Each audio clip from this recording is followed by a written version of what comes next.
Hi hello നമസ്കാരം. Page 3 അക്കാദമിയുടെ പുതിയൊരു ക്ലാസ്സിലേക്ക് എല്ലാവർക്കും സ്വാഗതം.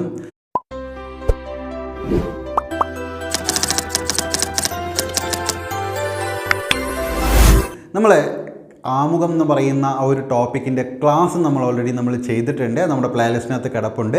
അതല്ലെങ്കിൽ നമ്മളിവിടെ എന്ത് ചെയ്യുക, ഐ ബട്ടനകത്ത് അത് പിൻ ചെയ്തിടാം. അപ്പോൾ ആമുഖത്തിൻ്റെ ക്ലാസ്സുകൾ നിങ്ങൾ കാണുക. ആമുഖത്തെക്കുറിച്ച് വിശദമായിട്ട് നമ്മൾ എന്ത് ചെയ്യുന്നുണ്ട്, ക്ലാസ്സിൽ പറഞ്ഞിട്ടുണ്ട്. അപ്പോൾ ഇന്ന് നമ്മൾ ചെയ്യാനായിട്ട് പോകുന്നത് നിങ്ങൾ എന്തൊക്കെ ആമുഖത്തിൻ്റെ ഭാഗത്ത് നിന്ന് പഠിച്ചിട്ടുണ്ട് എന്നുള്ളത് നമുക്ക് നോക്കണ്ടേ. അപ്പോൾ അതിൻ്റെ ഒരു റിവിഷൻ ടെസ്റ്റാണ്, മോക്ക് ടെസ്റ്റ് അല്ല, റിവിഷൻ ടെസ്റ്റാണ്. സാധാരണ നമ്മൾ റിവിഷൻ ടെസ്റ്റ് ചെയ്യുന്നത് എങ്ങനെയാണെന്ന് വെച്ചാൽ ഓപ്ഷൻ ഇല്ലാതെയാണ് ചെയ്യുന്നത്. കാരണം നിങ്ങൾ പഠിച്ചത് നിങ്ങൾക്ക് അറിയണം, നിങ്ങൾ പഠിച്ചിട്ടുണ്ട്. ഓപ്ഷൻ വെച്ച് നമുക്ക് ഒരെണ്ണം ചൂസ് ചെയ്യാൻ എളുപ്പമാണ്. പക്ഷേ ഓപ്ഷൻ ഇല്ലാതെ ചെയ്യുന്ന സമയത്താണ് നമ്മൾ എത്രത്തോളം ആ ഒരു ടോപ്പിക്കുമായിട്ട് നമ്മൾ ബന്ധപ്പെട്ട് കിടക്കുന്നുണ്ട് എന്ന് നമുക്ക് അറിയാനായിട്ട് സാധിക്കുന്നത്, അല്ലേ. അപ്പോൾ റിവിഷൻ ടെസ്റ്റാണ് ഇന്ന് ചെയ്യാനായിട്ട് പോകുന്നത് ആമുഖത്തിൻ്റെ ഭാഗത്ത് നിന്ന്. ഇപ്പോൾ നിങ്ങൾ ചെയ്യേണ്ടത് പേനയും പേപ്പറും എടുക്കുക, അല്ലെങ്കിൽ ബുക്ക്. നിങ്ങൾ ഇതിന് വേണ്ടിയിട്ട് നമ്മൾ പേജ് 3 അക്കാദമിയുടെ ക്ലാസ്സുകൾ അല്ലെങ്കിൽ മോക്ക് ടെസ്റ്റുകളൊക്കെ എഴുതാനായിട്ട് ഒരു ബുക്ക് നിങ്ങൾ എന്ത് ചെയ്യുക, ഒരു ചെറിയൊരു ബുക്ക് നിങ്ങൾ കയ്യിൽ വെക്കുക, പേന എടുക്കുക. അപ്പോൾ എന്ത് ചെയ്യുക, ഇന്ന് നമ്മൾ ചെയ്യാനായിട്ട് പോകുന്ന റിവിഷൻ ടെസ്റ്റിൽ ക്വസ്റ്റ്യൻ നമ്പർ എഴുതുക. 20 ചോദ്യങ്ങളാണുള്ളത്. ഈ 20 ചോദ്യങ്ങൾക്ക് ഓപ്ഷൻ ഉണ്ടാവില്ല. അപ്പോൾ നിങ്ങൾക്ക് അറിയുന്ന ഉത്തരം എന്ത് ചെയ്യുക, എഴുതുക, അറിയാത്ത ചോദ്യങ്ങൾ വിടുക. ഇതോടൊപ്പം നിങ്ങൾക്ക് പഠിച്ചു പോകാം. ഒപ്പം ഈ 20-ൽ നിങ്ങൾ എത്ര സ്കോർ ചെയ്തു എന്നുള്ളത് എന്ത് ചെയ്യുക, അവസാനം ഈ ക്ലാസ്സിന് അവസാനം നിങ്ങൾ ഈ വീഡിയോയ്ക്ക് താഴെ കമൻറ്റ് ചെയ്യുകയും വേണം. ഓക്കെ. അപ്പോൾ എന്ത് ചെയ്യുക, ഇന്ന് നമ്മൾ ആമുഖം എന്ന് പറയുന്ന ഒരു ടോപ്പിക്കിലൂടെയാണ് നമ്മൾ കടക്കാനായിട്ട് പോകുന്നത്. നമ്മുടെ റിവിഷൻ ടെസ്റ്റിലേക്ക് കടക്കുന്നതിന് മുന്നോടിയായിട്ട് നിങ്ങളോടുള്ള ഒരു റിക്വസ്റ്റ്, നമ്മുടെ ചാനൽ സബ്സ്ക്രൈബ് ചെയ്തിട്ടില്ലെങ്കിൽ ഒന്ന് സബ്സ്ക്രൈബ് ചെയ്തിട്ട് നമ്മളോടൊന്ന് സപ്പോർട്ട് ചെയ്യുക. കാരണം അതുപോലെ തന്നെ ഈ വീഡിയോ, ഈ ഒരു ക്ലാസ് നിങ്ങൾക്ക് ഇഷ്ടപ്പെടുകയാണെങ്കിൽ ഈ ക്ലാസ്സിന് താഴെ കാണുന്ന ഒരു ലൈക്ക് ബട്ടൺ ഒന്ന് ക്ലിക്ക് ചെയ്തുകൊണ്ട് ക്ലാസ് ഒന്ന് ലൈക്ക് ചെയ്യുക. നിങ്ങളുടെ ഇത്തരത്തിലുള്ള ചെറിയ ചെറിയ സപ്പോർട്ടുകൾ തുടർന്ന് നമുക്ക് നല്ല രീതിയിൽ ക്ലാസ്സുകൾ ചെയ്യാനായിട്ടുള്ള ഒരു പ്രചോദനമാവും എന്നുള്ളത് കൊണ്ട് തന്നെയാണ്. ഓക്കെ. അപ്പോൾ ആദ്യം ഞാൻ ചോദ്യങ്ങൾ വായിക്കാം. ഓരോ സ്ലൈഡിലും 4 ചോദ്യങ്ങൾ വീതം ഉണ്ടാവും. അങ്ങനെ 20 ചോദ്യങ്ങളാണുള്ളത്. നമുക്ക് ആദ്യം ചോദ്യങ്ങൾ വായിക്കാം. അതിനുശേഷം നമുക്ക് ലാസ്റ്റ് ഉത്തരങ്ങൾ ഡിസ്കസ് ചെയ്തിട്ട് മാർക്കുകളിൽ നമുക്ക് കാൽക്കുലേറ്റ് ചെയ്യാം, അല്ലേ. നോക്കുക, എല്ലാം കംപ്ലീറ്റ് ആയിട്ട് ആമുഖത്തിൻ്റെ ഭാഗത്ത് നിന്ന് മാത്രമാണ്. ആമുഖം എന്ന് പറയുന്ന ആ ഒരു ഭാഗത്ത് നിന്നാണ് ചോദ്യങ്ങളെല്ലാം തന്നെ ഉള്ളത്. ഓക്കെ. നോക്കുക, ചെറുഭരണഘടന അഥവാ മിനി കോൺസ്റ്റിറ്റ്യൂഷൻ എന്നറിയപ്പെടുന്ന ഭരണഘടനാ ഭേദഗതി ഏതാണ്? ചോദ്യം ഇതാണ്. ചെറുഭരണഘടന അഥവാ മിനി കോൺസ്റ്റിറ്റ്യൂഷൻ എന്നറിയപ്പെടുന്ന ഭരണഘടനാ ഭേദഗതി ഏതാണ്? അത് എത്രാമത്തെ ഭേദഗതിയാണെന്ന് വെച്ച് കഴിഞ്ഞാൽ അത് എഴുതുക. രണ്ടാമത്തെ ചോദ്യം, ആമുഖം ഇന്ത്യൻ ഭരണഘടനയുടെ ഭാഗമാണ് എന്ന് സുപ്രീം കോടതി പ്രഖ്യാപിച്ചത് ഏത് കേസിലാണ്? ചോദ്യം ഒന്നുകൂടെ പറയാം. ആമുഖം ഇന്ത്യൻ ഭരണഘടനയുടെ ഭാഗമാണ് എന്ന് സുപ്രീം കോടതി പ്രഖ്യാപിച്ചത് ഏത് കേസിലാണ്? എഴുതിയിട്ടുണ്ടെന്ന് വിചാരിക്കുന്നു.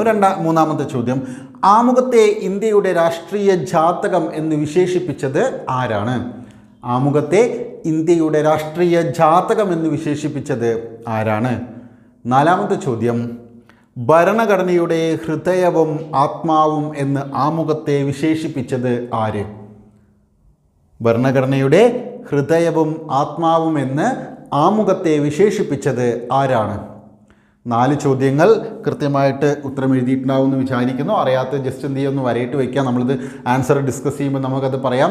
കൂടുതൽ സമയം വേണ്ടവർ ജസ്റ്റ് ഈ ഒരു സ്ലൈഡൊന്ന് വീഡിയോ ഒന്ന് പോസ് ചെയ്തോളൂ. നമ്മൾ അടുത്ത സ്ലൈഡിലേക്ക് പോവുകയാണ്.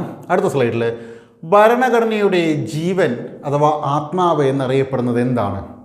ചോദ്യം ഒന്നുകൂടെ, ഭരണഘടനയുടെ ജീവൻ അല്ലെങ്കിൽ ഭരണഘടനയുടെ ആത്മാവ് എന്നറിയപ്പെടുന്നത് എന്താണ്? ആറാമത്തെ ചോദ്യം, ഏതു രാജ്യത്ത് നിന്നാണ് ഇന്ത്യ ആമുഖം കടം കൊണ്ടിരിക്കുന്നത് അല്ലെങ്കിൽ കടമെടുത്തിരിക്കുന്നത്? ആമുഖം എന്ന് പറയുന്ന ഒരു ആശയം ഇന്ത്യ കടമെടുത്തിരിക്കുന്നത് ഏതു രാജ്യത്ത് നിന്നാണ്? ഏഴാമത്തെ ചോദ്യം, ഇന്ത്യൻ ഭരണഘടനയുടെ ശില്പി ആരാണ്? ഇന്ത്യൻ ഭരണഘടനയുടെ ശില്പി ആരാണ്? എട്ടാമത്തെ ചോദ്യം, ജവഹർലാൽ നെഹ്റു ലക്ഷ്യപ്രമേയം അവതരിപ്പിച്ച തീയതി എപ്പോഴാണ്? ജവഹർലാൽ നെഹ്റു ലക്ഷ്യപ്രമേയം അവതരിപ്പിച്ച തീയതി എപ്പോഴാണ്? വർഷം, തീയതി കൃത്യമായിട്ട് എഴുതുക. ഓക്കെ, ആ ഡേറ്റ് കൃത്യമായിട്ട് എഴുതുക. ഓക്കെ അല്ലേ. അടുത്തത് 9ാമത്തെ ചോദ്യം, ആമുഖം എത്ര തവണ ഭേദഗതി വരുത്തിയിട്ടുണ്ട്? ഭരണഘടനയുടെ ആമുഖം എത്ര തവണ ഭേദഗതി വരുത്തിയിട്ടുണ്ട്? 10ാമത്തെ ചോദ്യം, ഭരണഘടനയുടെ ആമുഖത്തിൻ്റെ മാറ്റം എത്രാമത്തെ ഭേദഗതിയിലാണ്? ഓക്കെ, ചോദ്യം നമ്മൾ തിരിച്ചു മറിച്ചൊക്കെ ചോദിച്ചിട്ടുണ്ട്. പക്ഷെ നിങ്ങൾ കൃത്യമായിട്ട് ഉത്തരം എഴുതുക. ഭരണഘടനയുടെ ആമുഖത്തിൻ്റെ മാറ്റം എത്രാമത്തെ ഭേദഗതിയിലാണ്? ഭരണഘടനയുടെ ആമുഖത്തിൻ്റെ മാറ്റം എത്രാമത്തെ ഭേദഗതിയിലാണ് അല്ലെങ്കിൽ എത്രാമത്തെ ഭേദഗതിയിലൂടെയാണ് എന്നൊക്കെ നമുക്ക് ചോദ്യം വരാം. അടുത്തത് 11ാമത്തെ ചോദ്യം. ഭരണഘടനയുടെ ആത്മാവ്, താക്കോൽ എന്നിങ്ങനെ ആമുഖത്തെ വിശേഷിപ്പിച്ചത് ആരാണ്? ഭരണഘടനയുടെ ആത്മാവ്, താക്കോൽ എന്നിങ്ങനെ ആമുഖത്തെ വിശേഷിപ്പിച്ചത് ആരാണ്? ഈ ഒരു ഭാഗമൊക്കെ ആയിരിക്കും നിങ്ങൾക്ക് കൺഫ്യൂഷൻ വരുന്നതിൽ. തിരിഞ്ഞും മറിഞ്ഞും ഇത് കൃത്യമായിട്ട് പഠിക്കണം. അപ്പോൾ അതിന് വേണ്ടിയിട്ടും കൂടിയാണ് ഈ ഒരു മോക്ക് ടെസ്റ്റ് അല്ലെങ്കിൽ ഈ ഒരു റിവിഷൻ ടെസ്റ്റ് ഇങ്ങനെ നടത്തുന്നത്. ആമുഖം ഭേദഗതി ചെയ്യുമ്പോൾ ഇന്ത്യൻ പ്രധാനമന്ത്രി ആരാണ്? ആമുഖം ഭേദഗതി ചെയ്യുമ്പോൾ ഇന്ത്യൻ പ്രധാനമന്ത്രി ആരാണ്? വർഷം ആലോചിക്കുക. ആ വർഷത്തിൽ ആരാണ് ഇന്ത്യൻ പ്രധാനമന്ത്രി എന്നുള്ള കാര്യം എന്ത് ചെയ്യുക? അപ്പോൾ ഭേദഗതി ചെയ്ത ആ ഒരു വർഷം അറിയുമല്ലോ, ആ വർഷമായിട്ട് കണക്ട് ചെയ്ത് കഴിഞ്ഞാൽ നമുക്ക് എളുപ്പത്തിൽ കിട്ടും. അതല്ലാതെ നിങ്ങൾക്ക് അറിയാം. എന്നാൽ ഓക്കെ, അടുത്തത് കേശവാനന്ദ ഭാരതി കേസുമായി ബന്ധപ്പെട്ട വർഷം ഏതാണ്? അതായത് ആമുഖവുമായി നമ്മൾ പഠിക്കുന്ന സമയത്ത്, ആമുഖം പഠിക്കുന്ന സമയത്ത് ഈ കേശവാനന്ദ ഭാരതി കേസിനെ കുറിച്ച് നമ്മൾ പഠിക്കാറുണ്ട് അല്ലേ? അപ്പോൾ ആ കേശവാനന്ദ ഭാരതി കേസുമായി ബന്ധപ്പെട്ടിട്ടുള്ള വർഷം ഏത് വർഷമാണ് എന്നുള്ളതാണ്. ആ ഒരു കേസ് നടന്നിട്ടുള്ള ഒരു വർഷം നമുക്കറിയാമല്ലോ. ഓക്കെ, നമ്മൾ പഠിക്കുന്ന ഒരു വർഷമുണ്ട്, ആ വർഷം കൃത്യമായിട്ട് എഴുതുക. കേശവാനന്ദ ഭാരതി കേസുമായി ബന്ധപ്പെട്ട വർഷം ഏതാണ്? അടുത്ത 14. ഭരണഘടനയുടെ ആമുഖത്തിൻ്റെ 42ാമത്തെ ഭേദഗതിയിൽ ചേർത്ത 2 വാക്കുകൾ ഏതെല്ലാമാണ്? ഓക്കെ, ആ ഭരണഘടനയുടെ ആമുഖത്തിൻ്റെ 42ാമത്തെ ഭേദഗതിയിൽ ചേർത്ത 2 വാക്കുകൾ ഏതാണ്? പിന്നൊരു വാക്കുണ്ട്, അതിൽ എക്സ്ട്രാ ഒരു കാര്യം ആഡ് ചെയ്തേ ഉള്ളൂ. പക്ഷെ പുതുതായിട്ട് 2 വാക്കുകൾ ചേർത്തിട്ടുണ്ടായിരുന്നു. അപ്പോൾ അത് ഏതൊക്കെയാണ് എന്നുള്ളതാണ് നിങ്ങളോട് ചോദിച്ചിട്ടുള്ളത്. ഭരണഘടനയുടെ ആമുഖത്തിൻ്റെ 42ാം ഭേദഗതിയിൽ ചേർത്ത ആ 2 വാക്കുകൾ, ആമുഖത്തിൽ കൂട്ടിച്ചേർത്ത 2 വാക്കുകൾ, പുതുതായി കൂട്ടിച്ചേർത്ത 2 വാക്കുകൾ ഏത്? പിന്നെ ഒരു വാക്കിനകത്ത് ഒരു കാര്യം എക്സ്ട്രാ ആഡ് ചെയ്തു, അത് എഴുതണം എന്നില്ല. നമ്മൾ ആ പുതുതായിട്ട് കൂട്ടിച്ചേർത്ത 2 വാക്കുകൾ ഏതെല്ലാം എന്നുള്ളതാണ് എഴുതേണ്ടത്. അടുത്തത് 15. ആമുഖം ഭേദഗതി ചെയ്യുമ്പോൾ ഇന്ത്യൻ രാഷ്ട്രപതി ആരാണ്? നമ്മൾ പ്രധാനമന്ത്രി ചോദിച്ചു. ഇപ്പോൾ ഭേദഗതി ചെയ്യുന്ന സമയത്ത് രാഷ്ട്രപതി ആര് എന്നുള്ളതാണ് 15ാമത്തെ ചോദ്യം. ആമുഖം ഭേദഗതി ചെയ്യുമ്പോൾ ഇന്ത്യൻ രാഷ്ട്രപതി ആര്? അടുത്തത് 16. ഭരണഘടനയ്ക്ക് ഒരു ആമുഖം വേണമെന്ന ആവശ്യം ആദ്യമായി മുന്നോട്ട് വെച്ച വ്യക്തി ആരാണ്? ഭരണഘടനയ്ക്ക് ഒരു ആമുഖം വേണമെന്ന് പറയുന്ന ഒരു ആശയം അല്ലെങ്കിൽ ഒരു ആവശ്യം ആദ്യമായിട്ട് മുന്നോട്ട് വെച്ച വ്യക്തി ആരാണ്? 16 ചോദ്യങ്ങൾ നമ്മൾ പറഞ്ഞു പോയി. ചോദ്യം ഈ ഒരു സ്ലൈഡ് ഇവിടെ വേണ്ട ഒരു ജസ്റ്റ് വീഡിയോ പോസ് ചെയ്തോളൂ. നമ്മൾ 17ാമത്തേതിലേക്ക് പോവുകയാണ്. ജവഹർലാൽ നെഹ്റു അവതരിപ്പിച്ച ലക്ഷ്യപ്രമേയം ഭരണഘടനാ നിർമ്മാണ സഭ പാസ്സാക്കിയത് എപ്പോൾ? ആ വർഷമാണ് ചോദിച്ചിട്ടുള്ളത്. ഏത് വർഷമാണ്? വിത്ത് ഡേറ്റ് അടക്കം എഴുതുക. ഓക്കെ, അപ്പോൾ ജവഹർലാൽ നെഹ്റു അവതരിപ്പിച്ച ലക്ഷ്യപ്രമേയം ഭരണഘടനാ നിർമ്മാണ സഭ പാസ്സാക്കിയ വർഷം അത് എപ്പോഴാണ് എന്നുള്ളത് എന്ത് ചെയ്യുക? എഴുതുക. 18ാമത്തെ ചോദ്യം. ആമുഖം ആരംഭിക്കുന്നത്, നമുക്കറിയാമല്ലേ ആമുഖം ആരംഭിക്കുന്ന ഒരു വാക്കുണ്ടല്ലേ, നമ്മൾ പഠിച്ചിട്ടുണ്ട്. അത് ഇംഗ്ലീഷിലാണെങ്കിൽ ഇംഗ്ലീഷിൽ, മലയാളത്തിൽ എങ്ങനെ വേണമെങ്കിൽ നിങ്ങൾക്ക് എഴുതാം. ഓക്കെ, അപ്പോൾ ആമുഖം ആരംഭിക്കുന്നത് എങ്ങനെയാണ്? ആ ഒരു വാക്കുണ്ട് പ്രത്യേകം, നമ്മളത് പഠിക്കുന്നുണ്ട്. അപ്പോൾ അതെന്ത് ചെയ്യുക? സ്റ്റേറ്റ്മെൻറ്റ് രൂപത്തിലൊക്കെ ചോദിക്കുമ്പോൾ നമ്മളോട് പറയുന്നതാണ്. അപ്പോൾ അതുകൊണ്ട് എന്നാൽ അത് എഴുതുക. 18. 19ാമത്തെ ചോദ്യം. ഇന്ത്യൻ ഭരണഘടനയുടെ തിരിച്ചറിയൽ കാർഡ് എന്നറിയപ്പെടുന്നത്, ഇന്ത്യൻ ഭരണഘടനയുടെ തിരിച്ചറിയൽ കാർഡ് എന്നറിയപ്പെടുന്നത് എന്താണ്?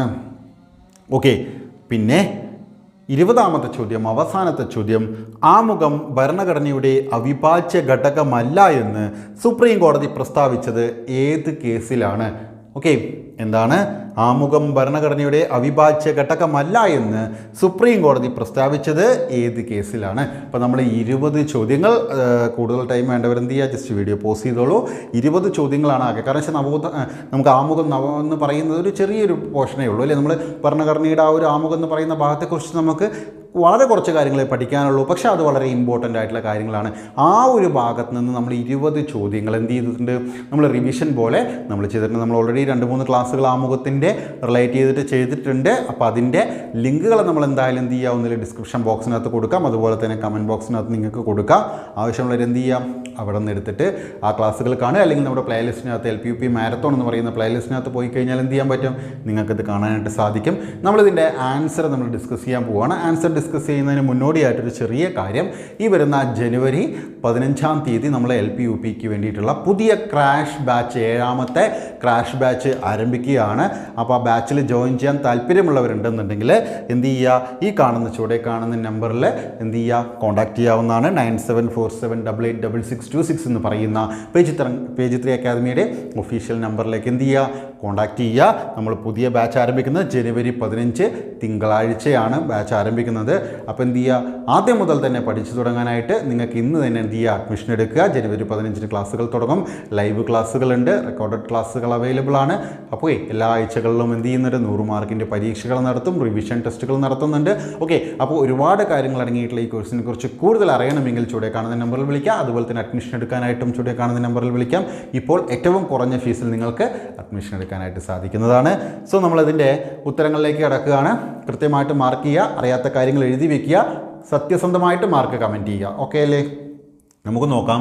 ചെറു ഭരണഘടന അഥവാ മിനി കോൺസ്റ്റിറ്റ്യൂഷൻ എന്നറിയപ്പെടുന്ന ഭരണഘടനാ ഭേദഗതി ഏതാണ്? അത് 42ാം ഭരണഘടനാ ഭേദഗതി അല്ലേ, 42nd അമെൻമെൻ്റ് ആണ്, 42ാം ഭരണഘടനാ ഭേദഗതിയാണ്. അടുത്തത്, ആമുഖം ഇന്ത്യൻ ഭരണഘടനയുടെ ഭാഗമാണ് എന്ന് സുപ്രീം കോടതി പ്രഖ്യാപിച്ച കേസ് ഏതാണ്? അത് കേശവാനന്ദ ഭാരതി കേസാണ് അല്ലേ, കേശവാനന്ദ ഭാരതി കേസാണ്. പിന്നീട് ആമുഖം ഇന്ത്യയുടെ രാഷ്ട്രീയ ജാതകം എന്ന് വിശേഷിപ്പിച്ച അല്ലേ, ആമുഖത്തെ ഇന്ത്യയുടെ രാഷ്ട്രീയ ജാതകം എന്ന് വിശേഷിപ്പിച്ചത് KM മുൻഷി. മാറിപ്പോകരുത്, രാഷ്ട്രീയ ജാതകം എന്ന് പറയുന്നത് ആരാണ്? KM മുൻഷിയാണ്. ഭരണഘടനയുടെ ഹൃദയവും ആത്മാവും അല്ലേ, ഭരണഘടനയുടെ ഹൃദയവും ആത്മാവും എന്ന ആമുഖത്തെ വിശേഷിപ്പിച്ചതാരാണ്? അത് താക്കൂർദാസ് ഭാർഗവ്. ഹൃദയവും ആത്മാവും താക്കൂർദാസ് ഭാർഗവ്. തെറ്റിപ്പോകരുത്, അറിയാത്തവരെന്ത് ചെയ്യുക, എഴുതി വെക്കുക. അടുത്ത അഞ്ചാമത്തത്, ഭരണഘടനയുടെ ജീവൻ അല്ലെങ്കിൽ ആത്മാവ് എന്നൊക്കെ അറിയപ്പെടുന്നത് എന്ത് തന്നെയാണ്? ആമുഖമാണ് അല്ലേ. ഭരണഘടനയുടെ ആത്മാവ്, ഭരണഘടനയുടെ ജീവൻ എന്നൊക്കെ അറിയപ്പെടുന്നത് എന്താണ്? അത് ആമുഖത്തെ തന്നെയാണ്. ഏത് രാജ്യത്ത് നിന്നാണ് ആമുഖം കടമെടുത്തിരിക്കുന്നത്? അമേരിക്ക അല്ലേ, USA, അമേരിക്കയിൽ നിന്നാണ് ആമുഖം കടമെടുത്തിരിക്കുന്നത്. ഇന്ത്യൻ ഭരണഘടനയുടെ ആമുഖത്തിൻ്റെ ശില്പി ആരാണ്? ആമുഖത്തിൻ്റെ ശില്പി ജവഹർലാൽ നെഹ്റു അല്ലേ. ജവഹർലാൽ നെഹ്റു അവതരിപ്പിച്ച ലക്ഷ്യപ്രമേയമാണ് ആമുഖമായിട്ട് മാറിയത് എന്നുള്ളതൊക്കെ നമുക്കറിയാലോ അല്ലേ. അപ്പോൾ ജവഹർലാൽ നെഹ്റു. പിന്നെയോ ഈ ജവഹർലാൽ നെഹ്റു ലക്ഷ്യപ്രമേയം അവതരിപ്പിക്കുന്നത് എപ്പോഴാണ്? 1946 ഡിസംബർ 13-നാണ്. 1946 ഡിസംബർ 13. കൃത്യമായിട്ട് ഡേറ്റ് എഴുതുക, എഴുതിയാൽ മാത്രം നിങ്ങൾ മാർക്ക് ഇടുക. 1946 നമുക്ക് മാർക്ക് തരാൻ പറ്റില്ല, കൃത്യമായിട്ടുള്ള ഡേറ്റ് എഴുതുക. കാരണം വെച്ചാൽ അങ്ങനെ തന്നെ നിങ്ങൾ പഠിച്ചു വെക്കണം. 1946 ഡിസംബർ 13 എന്ന് പറയുന്ന ആ ഒരു ഡേറ്റ് കൃത്യമായിട്ട് എഴുതുക. അടുത്ത 9ാമത്തെ, ആമുഖം എത്ര തവണ ഭേദഗതി ചെയ്തിട്ടുണ്ട്? ഒരേ ഒരു തവണ അല്ലേ. എപ്പോഴാണ്? 1976 42ാം ഭേദഗതി നമ്മൾ പഠിച്ചിട്ടില്ലേ, ആ ഒരൊറ്റ തവണ മാത്രമാണ് ആമുഖം ഭേദഗതി ചെയ്തിട്ടുള്ളത്. ഭരണഘടനയുടെ ആമുഖത്തിൻ്റെ മാറ്റം എത്രാമത് ഭേദഗതി അല്ലേ, നമ്മളോട് ചോദ്യം തിരിച്ചും മറിച്ചും ചോദിക്കും. 42ാമത്തെ ഭേദഗതി. ഭരണഘടനയുടെ ആമുഖത്തിൻ്റെ മാറ്റം എത്രാമത്തെ ഭേദഗതിയിലാണ്? 42ാമത് ഭേദഗതി, 42nd അമെൻമെൻറ്റ്. പിന്നെയോ ഭരണഘടനയുടെ ആത്മാവ്, താക്കോൽ എന്നിങ്ങനെ ആമുഖത്തെ വിശേഷിപ്പിച്ചതാരാണ്? അത് ജവഹർലാൽ നെഹ്റു ആണ്. ഓക്കെ, അപ്പോൾ നമ്മൾ ഇവിടെ പറഞ്ഞത് എന്താണ്? ഇവിടുത്തെ കാര്യം നിങ്ങൾ മാറിപ്പോകരുത്. രാഷ്ട്രീയ ജാതകം എന്ന് പറഞ്ഞത് KM മുൻഷി, ഹൃദയവും ആത്മാവും എന്ന് പറഞ്ഞത് താക്കൂർദാസ് ഭാർഗവ്. ആത്മാവ്, താക്കോലെ, ഭരണഘടനയുടെ ആത്മാവ്, താക്കോൽ എന്നിങ്ങനെ ആമുഖത്തെ വിശേഷിപ്പിച്ചത് ജവഹർലാൽ നെഹ്റു ആണ്. ആമുഖം ഭേദഗതി ചെയ്യുമ്പോൾ ഇന്ത്യൻ പ്രധാനമന്ത്രി ഇന്ദിരാഗാന്ധി. നമുക്കറിയാം 1976 ആ ഒരു വർഷം കണക്ട് ചെയ്തിട്ട് ഇന്ദിരാഗാന്ധിയാണ് എന്നുള്ള കാര്യമൊക്കെ എന്ത് ചെയ്യുക, ഓർത്ത് വെക്കുക. ആമുഖം ഭേദഗതി ചെയ്യുമ്പോൾ ഇന്ത്യൻ പ്രധാനമന്ത്രി ആരാണ്? ഇന്ദിരാഗാന്ധിയാണ്. അടുത്ത് 13, കേശവാനന്ദ ഭാരതി കേസ് അല്ലേ, എത്രാമത്തെ വർഷം? 1973 എന്ന വർഷമായിട്ട് അത് കണക്ട് ചെയ്തിരിക്കുന്നു. ഭരണഘടനയുടെ ആമുഖത്തിൻ്റെ 42ാമത്തെ ഭേദഗതിയിൽ ചേർത്ത 2 വാക്കുകൾ, പുതുതായിട്ട് ചേർത്ത വാക്കുകളാണ്. 1 സ്ഥിതി സമത്വം, 2 മതേതരത്വം അല്ലേ. ഓക്കെ അല്ലേ. അപ്പോൾ പരമാധികാര, സ്ഥിതി സമത്വം, മതേതര ജനാധിപത്യ രാജ്യം, നമ്മൾ ജനാധിപത്യ റിപ്പബ്ലിക് രാജ്യം നമ്മൾ പഠിച്ചിട്ടില്ലേ. അപ്പോൾ അതിലാണ് ഈ സ്ഥിതി സമത്വം, മതേതരത്വം പുതുതായിട്ട് ആ ഒരു 42ാമത്തെ ഭേദഗതിയിൽ നമ്മൾ ആഡ് ചെയ്തിട്ടുള്ളത്. ഇനിയോ ആമുഖം ഭേദഗതി ചെയ്യുമ്പോൾ ഇന്ത്യൻ രാഷ്ട്രപതിയാണ് ഫക്രുദ്ദീൻ അലി അഹമ്മദ്. ഓക്കെ, അപ്പോൾ പ്രധാനമന്ത്രിയാണ് ഇന്ദിരാഗാന്ധി, രാഷ്ട്രപതി ചോദിക്കുകയാണെന്നുണ്ടെങ്കിൽ ഫക്രുദ്ദീൻ അലി അഹമ്മദാണ്. ഭരണഘടനയ്ക്ക് ഒരു ആമുഖം വേണം എന്ന് പറയുന്ന ഒരു ആവശ്യം അല്ലേ ആദ്യമായിട്ട് മുന്നോട്ട് വെച്ചത് BN റാവു ആണ്. BN റാവു ആണ് 16ാമത്തെ ചോദ്യം. BN റാവു ആണ്. ഇവിടെ നിന്ന് തന്നെ പഠിച്ചു പോവുക. 17 ജവഹർലാൽ നെഹ്റു അവതരിപ്പിച്ച ലക്ഷ്യപ്രമേയം ഭരണഘടനാ നിർമ്മാണ സഭ പാസ്സാക്കിയത് തൊട്ടടുത്ത വർഷമല്ലേ, 46 ഡിസംബർ 13 അവതരിപ്പിച്ചു. 47 ജനുവരി 22 അത് പാസ്സാക്കിയിട്ടുള്ളത്. ഓക്കെ, അപ്പോൾ ആ 2 ഡേറ്റുകൾ 1947 ജനുവരി 22 അതുപോലെ തന്നെ അവതരിപ്പിച്ച 1946 ഡിസംബർ 13 എന്ത് ചെയ്യുക, ഓർത്ത് വയ്ക്കുക. അങ്ങോട്ടും ഇങ്ങോട്ടും മാറിപ്പോകരുത്. പിന്നെയോ ആമുഖം ആരംഭിക്കുന്നത് we the people of India അല്ലേ, നാം ഭാരതത്തിലെ ജനങ്ങൾ എന്നുള്ള രീതിയിൽ ഭാരതത്തിലെ ജനങ്ങളായ നാം എന്നും കാണാറുണ്ട്. പക്ഷേ എന്താണ് we the people of India എന്ന് പറഞ്ഞാൽ അങ്ങനെ എഴുതാം, അല്ലെങ്കിൽ നാം ഭാരതത്തിലെ ജനങ്ങൾ എന്ന് പറയുന്നത് ചില ബുക്കുകളിൽ ഭാരതത്തിലെ ജനങ്ങളായ നാം കാണുന്നുണ്ട്. ഓക്കെ, നിങ്ങൾ ആ ഒരു കാര്യം മനസ്സിലാക്കി വെച്ചാൽ മതി. എങ്ങനെ വന്നാലും അതാണ് എന്നുള്ളൊരു കാര്യം നിങ്ങൾ മനസ്സിലാക്കി വെച്ചാൽ മതി. ഇന്ത്യൻ ഭരണഘടനയുടെ തിരിച്ചറിയൽ കാർഡ് എന്നറിയപ്പെടുന്ന ആമുഖം തന്നെയാണ് അല്ലേ. ഭരണഘടനയുടെ ജീവൻ, ഭരണഘടന ആത്മാവ്, അതുപോലെ തന്നെ ഇന്ത്യൻ ഭരണഘടനയുടെ തിരിച്ചറിയൽ കാർഡ് എന്ന് പറഞ്ഞ് ചോദിക്കുകയാണെങ്കിൽ എന്താണ്, ആമുഖത്തെ തന്നെയാണ്. 20 രണ്ടാമത്തെ ചോദ്യം, ആമുഖം ഭരണഘടനയുടെ അവിഭാജ്യ ഘടകമല്ല എന്ന് സുപ്രീം കോടതി പ്രഖ്യാപിച്ചത് ഏത് കേസിലാണ്? അത് ബെറുബാറി കേസാണ്. ബെറുബാറി കേസാണ്. ഓക്കെ, ആണെന്ന് പറഞ്ഞത് കേശവാനന്ദി ഭാരതി കേസ്, അല്ല എന്ന് പറയുന്നത് ബെറുബാറി കേസാണ്. 20 ചോദ്യങ്ങളാണ് നമ്മൾ വിട്ടിട്ടുണ്ടായിരുന്നത്. ഈ 20 ചോദ്യങ്ങളിൽ നിങ്ങൾക്ക് എത്ര മാർക്ക് കിട്ടി എന്നുള്ളത് എന്ത് ചെയ്യുക? നിങ്ങൾ ഈ വീഡിയോയ്ക്ക് താഴെ ഒന്ന് കമൻറ്റ് ചെയ്യുക. അതുപോലെ തന്നെ പുതിയ ബാച്ചിൽ ജോയിൻ ചെയ്യാൻ താല്പര്യമുള്ളവർ സ്ക്രീനിൽ കാണുന്ന നമ്പർ വിളിച്ചു കഴിഞ്ഞാൽ നിങ്ങൾക്ക് അഡ്മിഷൻ എടുക്കാനായിട്ട് സാധിക്കും. സോ അടുത്ത ക്ലാസ്സിൽ കാണാം. താങ്ക്